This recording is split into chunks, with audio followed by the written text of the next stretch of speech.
Regresamos en este enlace con nuestro colega periodista José Luis Montenegro. José Luis, bienvenido, buen día, gracias por estar aquí.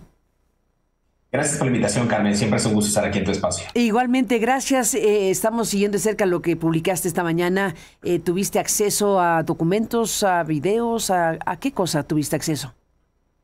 Sí, Carmen, ya lo anticipabas tú antes de este corte comercial. Fíjate que tuve acceso a denuncias por contrabando de combustible, lo que han denominado ya en muchos medios de comunicación y pues coloquialmente conocido como huachicol, lo cual, digo yo, demostraría esta inacción del gobierno de Adán Augusto López Hernández del 2019 al 2021 para combatir este flagelo que, bueno, ha causado un daño al erario y al patrimonio, digámoslo así, si hablamos del tema de Pemex y de que el petróleo es de los mexicanos. Bueno, pues hay varias denuncias encaminadas y también dirigidas al propio Adán Augusto López cuando él era gobernador de Tabasco, varias de ellas de un mismo ciudadano que por cuestiones de seguridad él prefiere mantener su identidad en el anonimato.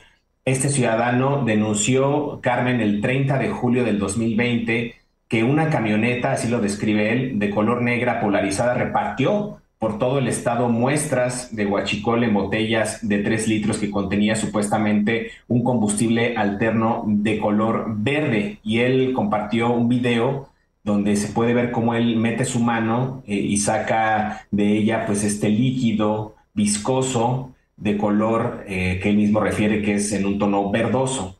Este quejoso, Carmen, él asegura que sabe perfectamente que es hidrocarburo de Pemex robado, porque cuando estos personajes que se acercaron a él le dieron esta muestra, ellos mismos acudieron con especialistas para hacer una prueba de densidad, que esta prueba de densidad del combustible pues no es más que pues verificar que es esencial este combustible para su comercialización, su viscosidad e inclusive su rendimiento a la hora de la combustión, es decir, a la hora que pues ingresa un automóvil y puede arrancar este.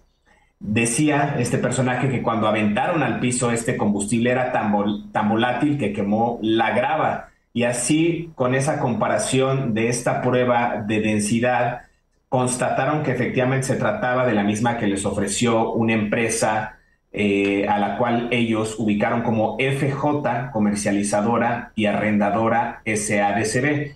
Lo interesante del caso, Carmen, no es que hayan hecho una prueba de viscosidad, no es que hayan pues documentado que les habían dado una muestra de presunto huachicol en una botella de color verde, sino que esta misma empresa que ellos denuncian descubrieron que es contratista o fue contratista del gobierno estatal durante el gobierno de Adán Augusto.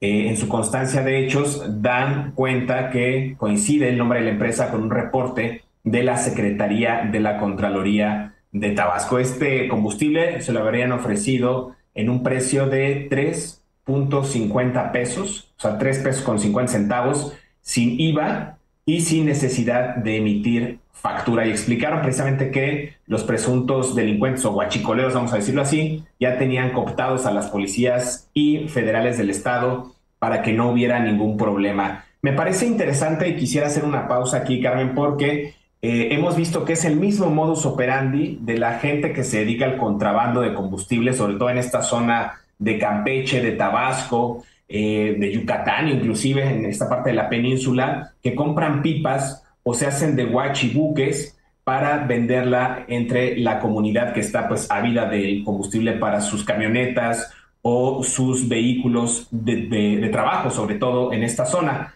Ellos hicieron, me refiero a estos personajes presuntos empleados de la empresa FJ, comercializadora y arrendadora SADCB, les explicaron que estaban comprando pipas precisamente de 60,000 litros para que les tuvieran confianza y les dijeron que este combustible robado pues lo podían trasladar desde Tabasco hacia Veracruz, Oaxaca e inclusive hacia la península.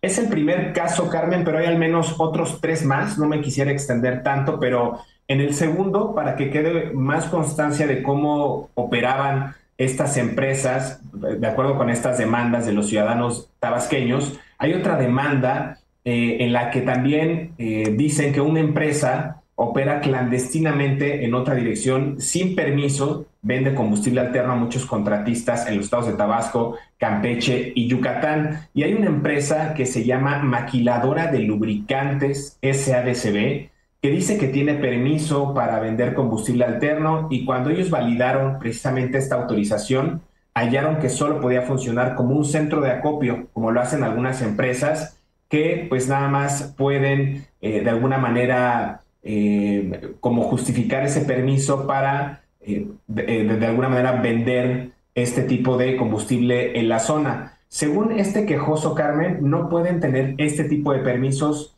en el estado de Tabasco porque esta empresa, al menos, maquiladora de lubricantes, lo tiene en la ciudad de Monterrey, en Nuevo León. Es decir, no podría de alguna manera tener ese tipo de operación sin que la propia Profepa le haya autorizado la venta de este combustible alterno. Me refiero a la Procuraduría Federal de Protección al Medio Ambiente. El demandante, en este caso de esta empresa, proporcionó documentos en los que la institución privada ofrece este tipo de hidrocarburo, pero en realidad se trata de aceite quemado, es decir, volvemos al punto del modus operandi, que normalmente estas empresas dicen que tienen ciertos aditivos o lubricantes, o en este caso aceite quemado, y lo hacen pasar por otro tipo de sustancias, es decir, por hidrocarburo disfrazado o combustible alterno. Entonces, es otra de las empresas, dan documentos de las características de este tipo de combustibles e inclusive, Carmen, este hombre reveló que muchos de estos empleados de esta empresa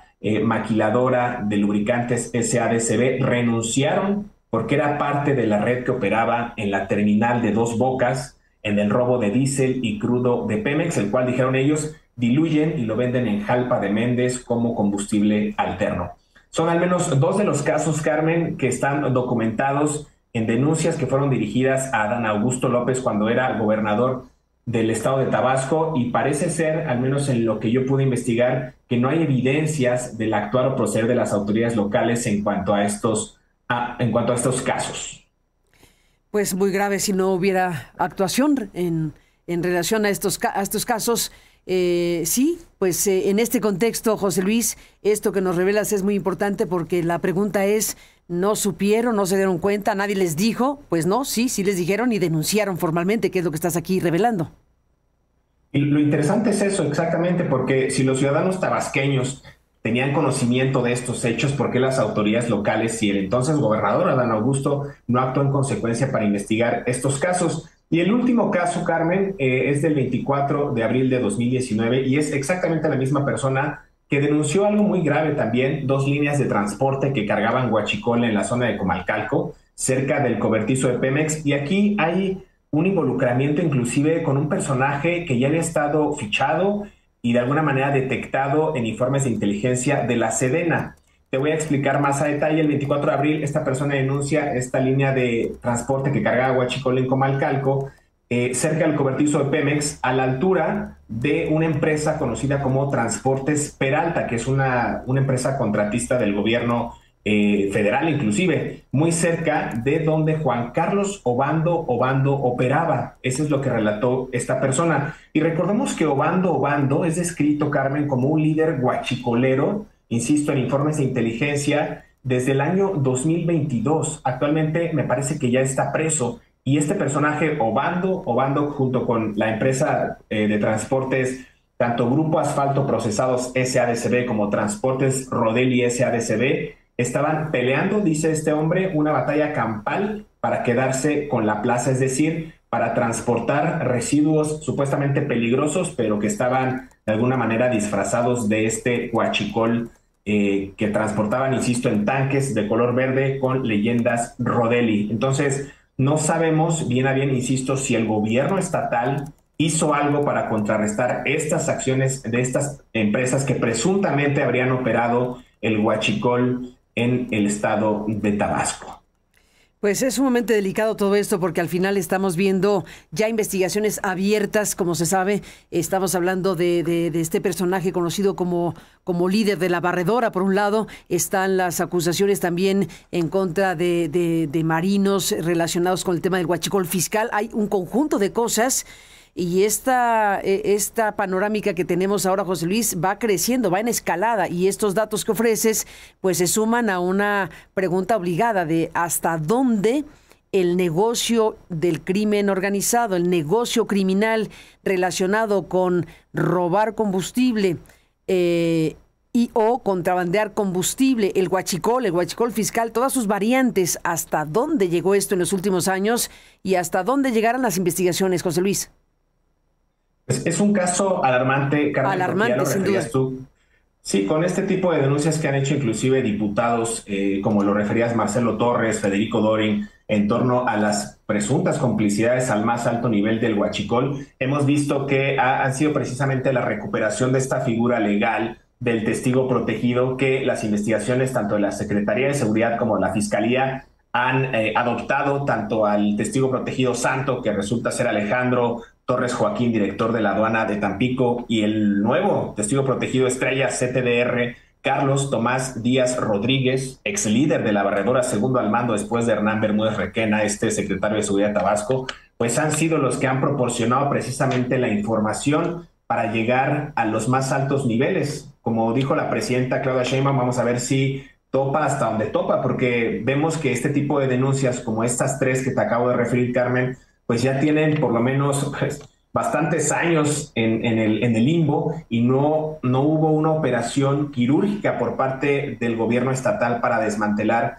esta red criminal. Ahora vemos que parece ser que se quiere proteger a los que estuvieron involucrados, como el propio hoy senador de la República, Dan Augusto López, siendo que ella tenía un antecedente cuantioso de denuncias, de demandas ciudadanas para acabar con pues este tipo de irregularidades, insisto, que ya están siendo detectadas y que durante muchos años estuvieron en la demanda, inclusive con filtraciones de los correos electrónicos y de los informes de inteligencia a través de Guacamaya Leaks, Carmen, y nadie quiso hacer nada. El propio expresidente López Obrador incluso descalificó estos hechos y dijo que eran infantilerías y bueno, las tildó de una serie de ataques de la propia oposición, cuando en la praxis su propio hermano, como él lo denominó, hermano político, secretario de Gobernación, pues operó para enriquecer, parece ser, o institucionalizar esta red de huachicol en el Estado mexicano. Pues José Luis Montenegro, te aprecio mucho que nos compartas esto esta mañana que estás dando a conocer y seguiremos en contacto como siempre. Buen día. Te mando un gran abrazo, Carmen. Gracias, buen día. Igualmente, gracias, José Luis Montenegro, por esta información que nos compartes. Seguimos.